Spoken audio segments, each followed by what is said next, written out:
Leandro Soares, seja muito bem-vindo, tudo bem? Boa tarde, Dri, boa tarde, Rovai, boa tarde a todos que nos acompanham aqui na TV Fórum. Prazer, satisfação imensa. Prazer é nosso ter você aqui, Leandro. Leandro, você já esteve no Fórum Sindical recentemente, falou um pouco sobre a viagem do Japão, né?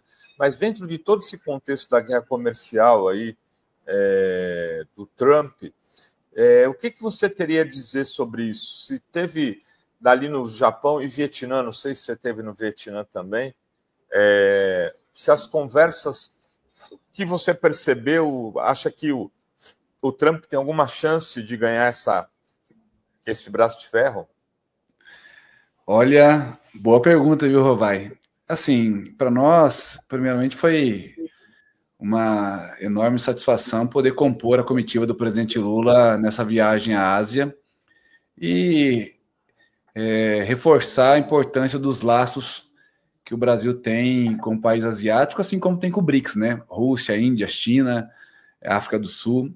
E eu tenho dito em todas as entrevistas, para quem tem nos questionado, o quanto o presidente Lula foi visionário no seu segundo mandato por ter criado o BRICS e hoje não ser dependente apenas da política norte-americana ou ter os Estados Unidos como seu principal parceiro econômico, né? Muito pelo contrário. Hoje o Brasil exporta, importa, negocia de igual para igual com todos os países do mundo. E isso faz com que o Brasil, inclusive, possa, dentro dessa guerra tarifária, né, desse tarifaço do Trump, inclusive se beneficiar com esse tarifaço, porque hoje, mais do que nunca, o mundo global tem visto o Brasil como uma grande potência, não somente no que diz respeito a commodities, né, mas principalmente a indústria de transformação. E essa ida tanto ao Japão ao Vietnã, eu estive sim, Rovai, no Vietnã, demonstrou primeiro o quanto o presidente Lula, o quanto o Brasil é respeitado fora do nosso país, né? O quanto o presidente Lula é reconhecido e é recepcionado como um grande estadista e uma das maiores lideranças globais que nós temos no mundo, né? E essa ida ao Japão para levar a questão do agro, a abertura do mercado para o agro, essa importância, inclusive, dos aviões, né, da Embraer. Nós estamos dizendo de produto de alta tecnologia agregada, inclusive de valor agregado. Realmente primeiro, de estreitar os laços e de ampliar essa questão do Brasil com esses países. E segundo, de não se tornar realmente dependente de uma única economia. Então, o recado que o presidente Lula dá é: o Brasil está no jogo, o Brasil volta a ser protagonista, e eu não tenho dúvida alguma que, se depender da política externa do presidente Lula, o Brasil sairá muito forte de toda essa guerra fiscal que está sendo imposta no mundo pelo Trump, né? E engraçado, inclusive, o presidente fez questão de dizer, lá na década de 80 e 90, os Estados Unidos eram os que mais defendiam o livre comércio, a abertura do mercado, e hoje volta para meados do início do século, né? Onde, inclusive, cada um cuida da sua vida, cada um cuida do seu mercado, essa lei de protecionismo. Bom, vamos ver até onde isso vai dar. A princípio, nós estamos aqui acompanhando, inclusive, a gente tem dialogado muito com membros do governo, preocupados, inclusive, até porque o segmento metalúrgico exporta muito, principalmente para os Estados Unidos, a autopeça, as montadoras exportam muito, bens e capitais como máquinas, são produtos aí de valor agregado que tem exportação para os Estados Unidos. Os Estados Unidos não deixou de ser um grande parceiro econômico, então a gente tem se preocupado quanto a isso, mas a princípio, como eu acabei de ouvir a entrevista, colocar a bola no chão e ver primeiro quais serão os passos que serão dados, mas o Brasil hoje, acredito que inclusive por conta de toda essa política externa do presidente Lula, o país nesse momento está muito tranquilo. O presidente tem feito questão de dizer isso a todo momento. Verdade. Olha só, tem fotos aqui do Leandro lá na comitiva aqui, que chique aqui, acompanhando o presidente no Japão, olha aí, junto com o presidente Lula, participando dos debates. Está ali o Marinho também, né? A Luciana Santos, os ministros. Muito bom. Então, tá aí a comitiva. Tem alguma Não, eu queria que você comentasse a retomada também da industrialização aqui no Brasil, né? Porque a gente vê só essa semana, a gente noticiou o anúncio de mais 40 bilhões em investimentos só do Mercado Livre, da indústria farmacêutica lá em Montes Claros, em Minas. E assim, cada semana o Lula indo em indústria, né? Houve também, como que vocês estão vendo como sindicalista da metalurgia, né? Esse retorno de políticas, né, incentivando a indústria nacional. Rodrigo, veja só, não existe coincidência. Eu vou trazer um exemplo nosso aqui de Sorocaba e região. Em 2002, nós éramos apenas 19 mil metalúrgicos. O presidente Lula eleito, em 2003, começa a governar o país. Uma nova política industrial, Plano Brasil Maior, inovar alto, inovar peças. Isso, presidente Lula 1 e 2, Dilma 1. Nós saímos de 19 mil metalúrgicos, chegamos a 45 mil metalúrgicos. Ou seja, se emplacava 1,5 milhão, 1.600.000 veículos antes do presidente. Depois do presidente eleito, presidente Lula 1 e 2, Dilma 1, nós chegamos a emplacar 3.600.000 veículos em 2011, né? No primeiro ano da presidenta Dilma. Depois do golpe em 2016, né, Temer e Bolsonaro, acabou-se política industrial, acabou com toda a política de investimento da indústria, e nós sabemos que não existe país no mundo desenvolvido que não tenha por trás da sua economia uma indústria forte. Isto é na Europa, isso é nos Estados Unidos, isso é na China, né? Por incrível que pareça, 2016, golpe presidenta Dilma, Michel Temer, Bolsonaro e Lava Jato. Não podemos nunca deixar de lado e esquecer o desserviço que o senhor Sérgio Moro, com o Dallagnol, através da Lava Jato, custou ao nosso país. Nós perdemos, há quem diga que mais de 2,5 milhões de postos de trabalho por conta da farsa Jato, e somente em Sorocaba nós perdemos 10 mil postos de trabalho. Empresas de bens e capitais ligadas à Petrobras deixaram, ou hoje estão em recuperação judicial, ou deixaram de existir. Então, ou seja, nós saímos de 45 mil metalúrgicos e caímos para 35 mil metalúrgicos naquele período. Depois, com toda a política que a gente tem trabalhado aqui em Sorocaba e região, de dialogar com as empresas, de buscar investimento, de manter direitos, de ampliar benefícios, e alinhada com a nova política do presidente Lula, a Nova Indústria Brasil, e não é por acaso, olha só, nós caímos para 35 mil, depois retomamos aí 10 mil postos de trabalho, presidente Lula volta ao poder. Nova Indústria Brasil, nós hoje somos 49 mil metalúrgicos. Nesse exato momento, nós representamos 49 mil metalúrgicos e, graças à Nova Indústria Brasil, a perspectiva nossa aqui, por conta dos investimentos anunciados pela Toyota, JCB, NAL do Brasil, ou seja, a Sistemita, boa parte das Sistemitas da Toyota, a perspectiva nossa é de chegar a 60 mil postos de trabalho até 2030. Esse é o impacto da Nova Indústria Brasil no país e, consequentemente, em Sorocaba. Só montadoras, depois que o presidente Lula... ele tem feito questão de frisar isso. Nós reconstruímos o Brasil politicamente e economicamente, porque o Brasil foi destruído pelo Bolsonaro. A todo custo, para se reeleger, ele usou tudo que ele podia de fundos, inclusive do dólar, né? Inclusive a Caixa Econômica, para comprar votos para ser reeleito, e não conseguiu. Nós temos que reforçar isso. E mesmo assim não conseguiu ser reeleito. Então, de novo, trazer essa questão que o presidente Lula reconstruiu o país.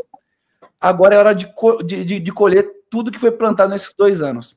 E a Nova Indústria Brasil nos traz essa perspectiva. E não é à toa que o PIB do Brasil cresceu nos dois últimos anos, puxado pela indústria. É onde estão o maior valor agregado, é onde estão os melhores benefícios e os melhores direitos. Ou seja, cresce a cadeia produtiva e cresce também os empregos e automaticamente os direitos e os benefícios desses trabalhadores. É o que o presidente sempre fala, é de fazer com que a roda da economia gire. Então, só as montadoras, 160 bilhões de reais anunciados, né? Só a Nova Indústria Brasil, mais de 4 bilhões anunciados para pequenos e médios empresários, ou seja, para pequena e média empresa. E agora, aí novamente o anúncio do Mercado Livre e da empresa de medicamentos. Novo Nordisk. Exatamente, em Minas Gerais, que impulsiona cada vez mais, ou seja, é o país novamente sendo reconstruído, é o país novamente gerando oportunidades e, acima de tudo, combatendo a desigualdade. Porque como é que se combate a desigualdade? É gerando emprego, é distribuindo renda. E é isso que tem, é esse impacto que traz essa questão da nova indústria Brasil, não somente para Sorocaba e região, mas para todo o país. A gente vê com excelentes olhos, porque, inclusive, o presidente Lula tem feito questão de demonstrar que é importante você pacificar o nosso país e fortalecer as instituições. Nessa ida até a Ásia, estava o presidente do Senado, estava o presidente da Câmara, estava o presidente da República e estavam representando os trabalhadores, além de empresários. Assim, nós vamos vender o Brasil para o mundo, nós vamos vender o que o Brasil tem de melhor para o mundo, mas os trabalhadores participarão desse debate, porque nós temos que fazer também que os trabalhadores sejam parte desse debate. Ou seja, é os trabalhadores participando dos espaços de poder, dos espaços de construção. E o presidente Lula tem feito questão de dizer isso o tempo todo. Então a gente fica muito contente porque a gente acaba se beneficiando. Para vocês terem uma ideia rápida do que é o impacto da indústria aqui na nossa região. Somente o ano passado, as negociações que o sindicato realizou junto aos empresários aqui, a folha salarial dos trabalhadores, juntamente com os benefícios na negociação PPR, 13º, férias, vale compra, foram 4 bilhões de reais injetados na economia de Sorocaba e região. A perspectiva nossa para esse ano é de chegar próximo de 5 bilhões. 5 bilhões é praticamente 90% da arrecadação de Sorocaba, que é 5,6 bilhões, ou seja, maior que muitos estados aqui da nossa federação. Então, a gente tem aproveitado bastante isso.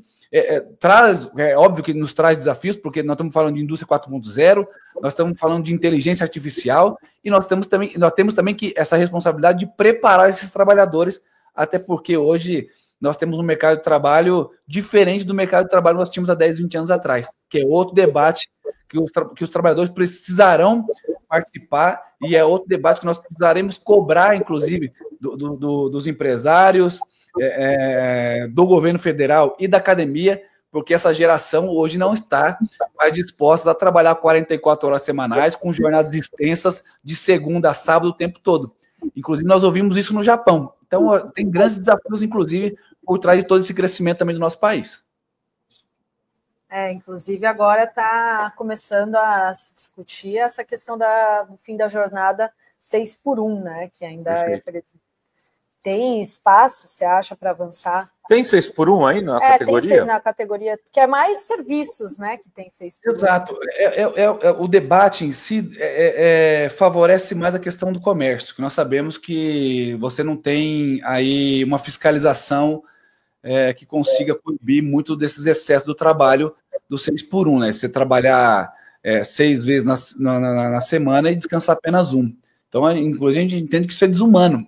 E não cabe mais esse tipo de jornada no nosso país.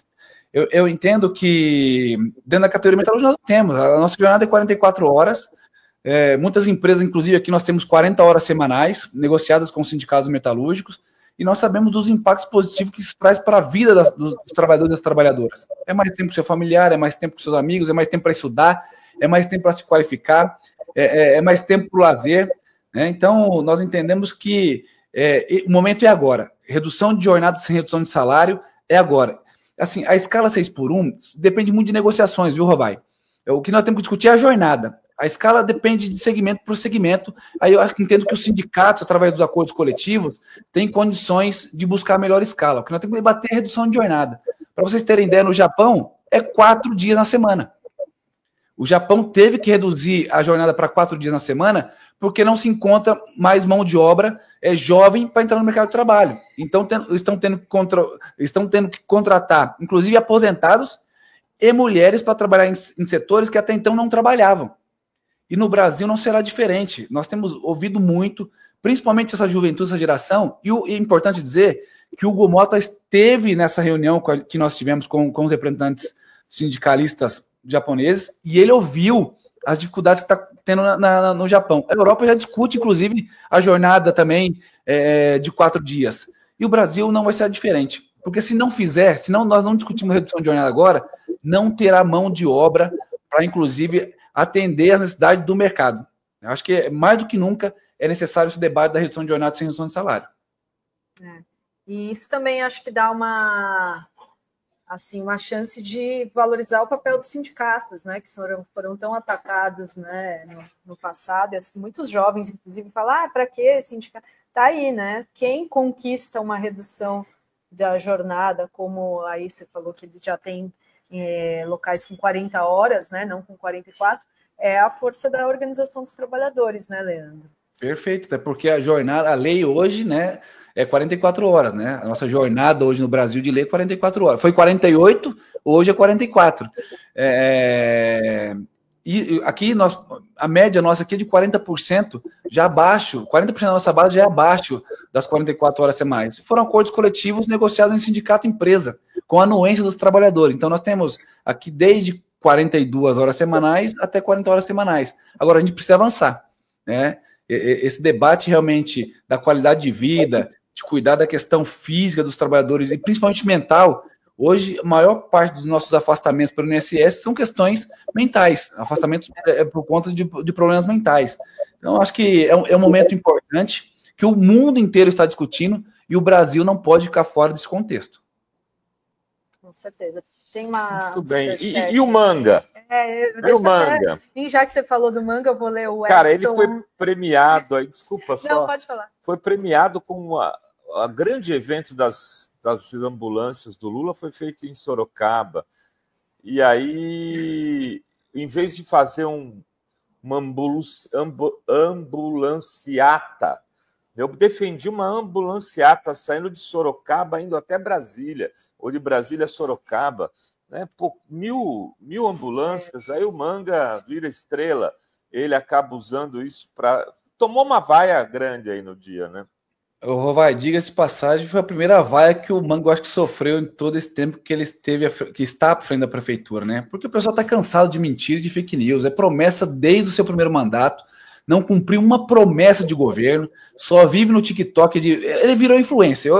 Se eu fosse ele, eu pediria para sair, assim, não, gente, eu encontrei agora algo que eu me identifico, algo que eu gosto, que é ser TikToker, que é ser influencer. E nada contra os influencers, nada contra os TikTokers. Agora, se o povo curte, se o povo segue, é porque está fazendo bem de alguma forma. Agora, no caso do Manga, se eu fosse ele, eu pediria realmente para sair. Eu falei, não, eu estou aqui saindo, tô deixando a prefeitura de lado, e você que TikTok é mais divertido, é mais engraçado, não tenho responsabilidade, eu não preciso cumprir minhas promessas, então eu vou para o TikTok. Porque assim, ele prometeu 14 mil casos, não entregou nenhuma. Isso no seu primeiro mandato. Ele prometeu zerar a fila de saúde aqui dos exames em Sorocaba, não zerou nada, muito pelo contrário, dobrou. Ele prometeu o hospital público municipal, não tem um tijolinho. De tijolinho em tijolinho, não tem tijolinho nenhum. Então, assim, todas as promessas de governo que ele fez, nenhuma ele cumpriu. Já está no seu segundo mandato, né? E até agora, nada. Então, inclusive, muitas das promessas que ele fez aqui do governo dele são dinheiro do governo federal. Minha Casa Minha Vida é governo federal, questão do SUS é governo federal. E isso ele não... As ambulâncias, Rovai, que foram entregues aqui, governo federal. Os carros da GCM que foram entregues aqui em Sorocaba, governo federal. Não tem nada dele. E assim, mas as pessoas que não sabem, sabe aquela historinha? Quem te conhece que te compra? É mais ou menos isso. Para quem está de fora, acho que Sorocaba realmente a Dubai, a nova Dubai ou a nova Disney. E não é nada disso. Aqui nós temos caos no trânsito, aqui nós não temos planejamento urbano, aqui nós não temos planejamento viário, aqui a saúde está um caos, a segurança pública um caos. Para vocês terem ideia, Sorocaba é uma das cidades que mais tem acidente e morte de trânsito no país. E isso ele não fala. Os pedágios da rota sorocabana, que o Tarcísio nos presenteia aqui, todo o estado e a nossa região não é diferente, serão 18 novos pedágios aqui, 5 somente na entrada e saída de Sorocaba. O Manga, eu não vi um vídeo do TikTok do Manga indignado contra o Tarcísio. Será porque é do mesmo partido? Inclusive, ele fez um vídeo cobrando o Tarcísio ligou para ele e falou assim, amigo, você tá doido? Você tá me criticando, mas nós combinamos o jogo, nós conversamos. Ele foi lá e excluiu da rede social dele. Então, o Manga não é nada disso que pinta. O Manga ficou muito famoso por ser o rei do camarote, depois por ter deportado o pessoal lá da faixa de Gaza para o Brasil, entre várias outras fake news que ele produziu. É por isso que ele é conhecido, mas quem o conhece aqui sabe muito bem. Era o rei do camarote daquela matéria da Vejinha? O rei do camarote é o senhor Manga. Puta que pariu. Que fase! Se for puxar capivara, aí, meu amigo do céu, vou te contar, viu? Olha só. Vai, por exemplo, se você está com 2 anos com suas contas bloqueadas, alguma coisa, algo de errado você cometeu, certo? Fazem 2 anos que o prefeito, vai para 3 anos que o prefeito está com as contas aqui bloqueadas, Adri. Né? Por conta, inclusive, de investigação de corrupção na saúde e na educação aqui de Sorocaba. Então, eu adoraria. Eu nasci na capital, na zona sul de São Paulo, lá no Grajaú. Vim para cá com meus 14 anos, meu pai metalúrgico veio para Sorocaba, nos trouxe para cá, para constituir vida aqui, família aqui. Sou muito grato a Sorocaba, recebi título de cidadão sorocabano, amo a cidade hoje aqui, tá? Mas, infelizmente, Sorocaba está muito longe de ser esse paraíso que diz, muito pelo contrário. Sorocaba hoje tem 800 mil habitantes, a perspectiva de chegar a mais de 1 milhão de habitantes até 2030, e olha só, se você não tiver um planejamento para receber todas as pessoas, porque toda hora ele fala, vem morar em Sorocaba, mas e o saneamento básico? Né? E a infraestrutura para receber todo esse povo? Olha o caos que nós poderemos ter em Sorocaba nos próximos 5 anos. Né? Sem dizer, como eu já falei para vocês aqui, a questão de trânsito, questão de saúde, questão de educação e segurança. Ou seja, esse é o manga. E você me perguntou sobre o Vietnã, ô Robai. Chego lá, qual que é um dos principais cultivos da agricultura lá do Vietnã? A manga. Tem manga para tudo que é lado lá, bicho. Aí é de sacanagem. Você saiu de Sorocaba para encontrar manga no Vietnã. Era manga verde, rosa, amarela. Tinha esse aqui, o superchat do Edson falando, Sorocaba ainda é o Senhor Jesus Cristo, como está escrito na entrada da cidade, o prefeito ainda delira com uma candidatura à presidência. Ele é candidato a governador, que eu saiba, né? Não, agora lançou a candidatura à presidência. O Edson Joane ainda está lá, Sorocaba é de Jesus Cristo. Sorocaba é de todo mundo, gente. Eu acho que nós vivemos num país laico. Nós vivemos numa cidade laica, onde Sorocaba é de todo mundo, onde Brasil é de todo mundo, e nós temos que entender isso, porque foram as várias religiões, as várias crenças, as várias nacionalidades, né? Inclusive a migração dos nordestinos para o estado de São Paulo, para a nossa capital aqui, foi que construiu esse estado maravilhoso, esse país maravilhoso. Então, o país é de todo mundo, né? Vem todo mundo, a gente costuma brincar, vem todo mundo.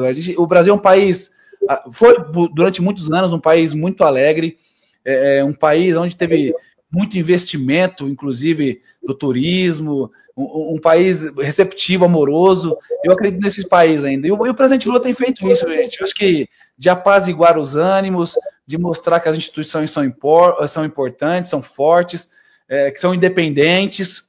Eu acho que aos poucos o Brasil vem tendo essa normalidade que foi dita, inclusive, aqui na entrevista anterior, e eu não tenho dúvida que esse bolsonarismo extremista será isolado, porque candidato que defende a morte de uma outra pessoa, que defende o mal de uma outra pessoa, isso não é cristão, não é possível uma coisa dessa, eu não consigo entender. E pode ver que por trás de todo o patriota, a pessoa do bem, que eles sempre muito falam disso, né? Sempre tem, infelizmente, um ou outro que não leva muito a sério o que defende, o que acredita, viu? Muito bem. É isso, Lili? É isso. Queria agradecer muitíssimo, Leandro. Obrigada aqui. Até a próxima, já vou dizer aqui. E uma ótima tarde para você. Obrigada. Valeu, Leandro. Tchau. Eu que agradeço pelo espaço e a disposição. Forte abraço. Valeu, abraço.